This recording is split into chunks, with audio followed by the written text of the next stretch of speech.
बच्चों, video learning के इस सेशन में अभी हम लोग सीखते हैं स्क्वायर ऑफ द नंबर, लेकिन एक स्पेशल नंबर होना चाहिए। वो क्या स्पेशल नंबर है, कैसे है, अभी आप देखोगे। फॉर एग्जांपल 108 का स्क्वायर मैंने किया। Just try to understand 108। 108 का अगर आपको स्क्वायर किसी ने करने के लिए बोलेगा तो आप नॉर्मल मेथड तो यही यूज़ करोगे ना। 108 इंटू 108 करोगे, जो भी आपको आंसर आएगा मल्टीप्लाई करोगे। This is your first step, this is your second step, this is your third step, और फोर्थ स्टेप में ऐड करने के बाद आपको आंसर मिलेगा। I think this is the way you people are doing. आप ऐसे ही करते हो, बट यहाँ पर क्या करना है, बहुत सिंपल। इसका आंसर आता है डायरेक्ट 16। Try to understand 16। उसके बाद क्या आएगा, इधर 1 आ जाएगा। उसके बाद क्या आएगा, इधर 64 आ जाएगा। This is the answer for your this question. आपको जिस तरीके से लिखना है उस तरीके से लिख सकते हो। अब मैं सिखा रहा हूं कि कैसे पॉसिबल हुआ। ये यूनिट प्लेस का नंबर है, ये टेंस प्लेस का नंबर है, और ये 100 प्लेस का नंबर है। क्या करना है आपको, 100 प्लेस का स्क्वायर कर दो। Try to understand. 100 place into unit place करो और उसका डबल कर दो। उसके बाद क्या करना है, यूनिट प्लेस का स्क्वायर कर दो। That's it. अब इसके अंदर थोड़ी थोड़ी इंपॉर्टेंट चीज़ें हैं, वो मैं एक्सप्लेन करूँगा। अब ये 8 का स्क्वायर कर दो यहाँ पर। यहाँ 1 इंटू 8 इंटू 2 कर दो। यहाँ पर 1 का स्क्वायर कर दो, तो आपको क्या मिलेगा, जस्ट ट्राई टू अंडरस्टैंड। अब इसके बाद हम लोग क्या करेंगे, 8 का स्क्वायर हो गया 64, 8 टू ज़ा 16, 1 ज़ा 16, इधर हो गया। 1 का स्क्वायर 1 हो गया। सो 11664 is the answer for your this square. Hope आपको बहुत अच्छे से समझा है। अगर नहीं समझा है, मैंने एम्पल ऑफ एग्जाम्पल्स आपके लिए लिया है। क्या करना माय डियर, इसका स्क्वायर कर दो, 9 का स्क्वायर कर दिया। फिर क्या करना है, ये दोनों का मल्टीप्लाई करो तो 1 इंटू 9 हो गया, और उसमें 2 से मल्टीप्लाई कर दो या डबल कर दो। फिर क्या करना है, इसका स्क्वायर करना है। मतलब क्या हो गया आंसर माय डियर, 9 का स्क्वायर हो गया 81, 9 टू ज़ा ए हो गया 18, 1 8, और 1 का स्क्वायर हो गया 1। So this is the answer for your this square. 109 का स्क्वायर हो गया 11881। होप आपको बहुत अच्छे से समझा है। अब जो नेक्स्ट क्वेश्चन बताने जा रहा हूँ, बहुत ही ध्यान से आपको समझना है, बहुत ही ध्यान से। अब यहाँ पर भी सेम करना है। एक बार प्रैक्टिस होगा तो ये करने की ज़रूरत नहीं पड़ेगी, डायरेक्ट आंसर आप बोलोगे। 2 का स्क्वायर करना है। अब यहाँ आपको बहुत ध्यान देने की ज़रूरत है। यहाँ क्या करना है, 1 इंटू टू करना है, डबल उसका करना है। फिर क्या करना है, 1 का स्क्वायर। अब इसके बाद जो सबसे मज़ेदार बात है, ध्यान से समझो। यहाँ हो गया 4, यहाँ भी हो गया 4, 2 टू ज़ा 4, और यहाँ हो गया 1। ऐसे हालत में आपको करना क्या है, बहुत ध्यान से समझो। जब कभी भी इसका स्क्वायर करने पर आपको सिंगल डिजिट में आंसर मिलेगा, नहीं चलेगा, उसको डबल डिजिट करना पड़ेगा। मतलब यहाँ पर आप 0 करोगे। दूसरी बात, ए दोनों का जब मल्टीप्लाई करोगे, मल्टीप्लाई करके जब आप उसका डबल करोगे, तभी भी आपको 2 डिजिट में आंसर मिलना चाहिए। अगर सिंगल डिजिट में आंसर मिला है, आपको उसको 2 डिजिट में कन्वर्ट करना पड़ेगा।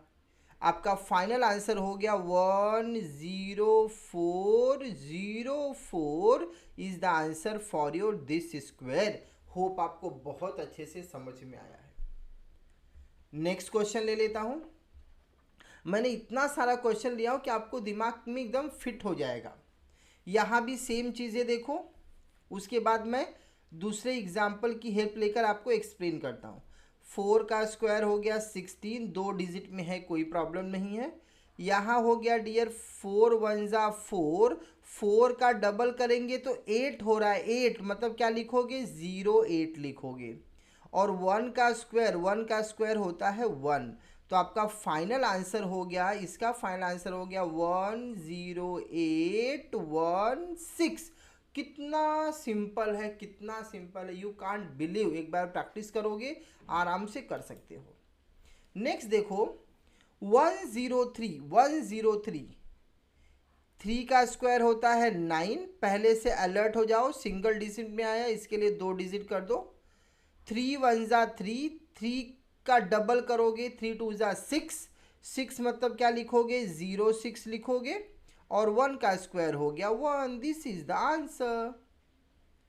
इसका स्क्वायर हो गया माय डियर 10609। अब अगर आप देखोगे, अगर आप यहाँ भी देखो, जो हम लोग ने फर्स्ट क्वेश्चन लिया था, यहाँ अगर आपको दिखेगा 8 का स्क्वायर हमको 2 डिजिट में मिला था तो कोई प्रॉब्लम नहीं हुआ।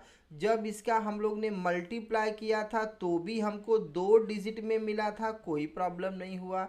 लास्ट वाला हमको सिंगल डिजिट में मिलेगा, कोई प्रॉब्लम नहीं है। अगर इसको 2 डिजिट बनाना रहेगा तो यहाँ 0 लिखने का कुछ मतलब नहीं होता है, वैल्यू चेंज नहीं होता है। ट्राई टू अंडरस्टैंड, समझने की कोशिश करो। ये क्वेश्चन में भी हमको वैसी ही हालत थी। 9 का स्क्वायर 2 डिजिट में था, ये दोनों का मल्टीप्लाई किया 2 डिजिट में था, बट ऐसी हालत यहाँ पर नहीं है। यहाँ पर अब आपको 4 का स्क्वायर 2 डिजिट में मिला है, लेकिन जब इसका मल्टीप्लाई करके डबल किया आपने तो ये सिंगल डिजिट में मिला। दैट इज द रीज़न यहाँ पर आपको एक 0 और बढ़ाकर इसको 2 डिजिट करना पड़ेगा। यहाँ भी आप देख लो, स्क्वायर कर रहे हो तो भी सिंगल डिजिट में है, मल्टीप्लाई करके कर रहे हो तो भी सिंगल डिजिट में है, इसको 0 लिखकर आपको डबल डिजिट में करना पड़ेगा। होप आपको बहुत अच्छे से समझ में आया। अब ये कहाँ पॉसिबल है, बहुत ध्यान से समझो।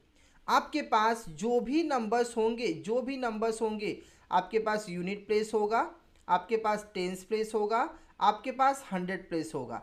3 डिजिट का कोई भी नंबर रहने दो, अगर बीच में उसके 0 है, आप सिंपल ऐसा समझो, बीच में 0 है, यहाँ पे कोई भी नंबर रहने दो, यहाँ पर भी कोई भी नंबर रहने दो, easily you can use this concept to find out the square. ये कॉन्सेप्ट ऐसे ही नंबर के साथ वर्कआउट करेगा जिसका टेंस प्लेस 0 होगा। और अभी मैं आपको 3 डिजिट के ही नंबर्स का सिखा रहा हूँ, तो आप 3 डिजिट के नंबर पर ही ट्राई करना, अदरवाइज आप कंफ्यूज हो जाओगे और आपको आंसर नहीं मिलेगा। फॉर एग्जाम्पल, अगर आप यूज़ करोगे सर 127 का अगर मैं स्क्वायर इस मेथड से करूं, आपको राइट आंसर नहीं मिलेगा। ट्राई टू अंडरस्टैंड, क्यों नहीं मिलेगा, क्योंकि 107 होना चाहिए। ये जो टेंस प्लेस वाला नंबर है यहाँ 0 होना चाहिए, अदर देन 0 कुछ भी नहीं होना चाहिए, तो ही ये कॉन्सेप्ट आप यूज़ कर पाओगे। होप आपको बहुत अच्छे से चीज़ें समझ में आया है। अगर समझ में आया है तो आपको स्कूल के जब भी होमवर्क करोगे, क्लास वर्क करोगे, try to use this tricks and technique. Thank you.